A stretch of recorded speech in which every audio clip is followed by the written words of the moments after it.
ये देखिए। अब खबर है कि जैसे ही आप यूपीआई से 2,000 रुपए का पेमेंट करेंगे, मोदी सरकार आपसे कट मनी लेने आ जाएगी। ये रील कांग्रेस के ऑफिशियल हैंडल से डाली गई है और ये साफ झूठ बोल रहे हैं। आप किसी भी अमाउंट का ट्रांजैक्शन करो, आपको कोई सर्विस फी नहीं देनी पड़ेगी।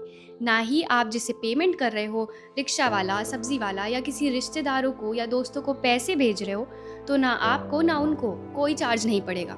0.3% चार्ज उन बड़े बिजनेसेस को लग सकता है जो आज भी 1 से 3% यानी 10 गुना ज़्यादा एमडीआर क्रेडिट और डेबिट कार्ड्स पे दे रहे हैं।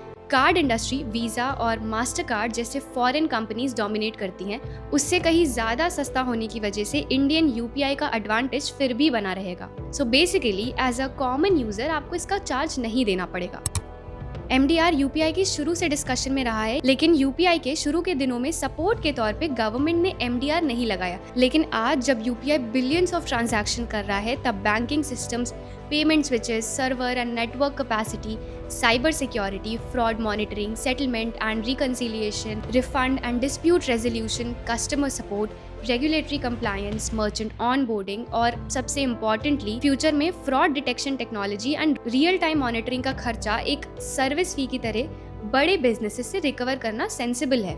आप ऐसे सोचिए कि एक सिस्टम जो टैक्स पेयर हमेशा सब्सिडाइज करे और उसकी वजह से एक इनएफिशिएंट सिस्टम बनता जाए, उससे बेटर ये है कि large retailers, hotel chains, airlines, e commerce platforms और मल्टीनेशनल कंपनीज एक छोटा सर्विस फी दे, जिससे मेरे आपके जैसे कस्टमर्स, छोटे बिजनेसमैन, छोटी पेमेंट्स और देश के रिमोट और गरीब एरिया में यूपीआई फ्री रह सके। इसका फ़ायदा ये है कि रेवेन्यू मॉडल ना होने की वजह से सिर्फ बहुत बड़ी कंपनीज ही इसमें पैर जमा के बैठ गई हैं। एक रेवेन्यू मॉडल मिलने के बाद से अब छोटे इंडियन कंपनीज भी compete कर सकते हैं, इनोवेशन ला सकते हैं। इससे कंपटीशन बढ़ेगा और हमारा ही फ़ायदा होगा। सो टू कंक्लूड, आपके मेरे लिए यूपीआई फ्री है और रहेगा।